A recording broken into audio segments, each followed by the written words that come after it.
nasabi na digmaan ang paraan upang mailigtas ang kanilang bansa. Dahil malaki ang masamang maging epekto nito, tulad na lang na pagpamatay sa mga matatandang walang kalaban-laban, maging mga mahihirap ay lalong mahihirap kadahilan sa digmaan.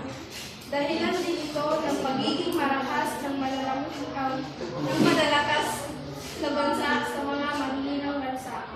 Dahilan din ito sa lalong paghirap ng mga mahihinang bansa sa kadahilan ng pagkaubos ng kayamanan nila sa digmaang naganap. Marami din ang nawalan ng trabaho dahil nasira lahat ng digmaan. Marami din ang nag-iisip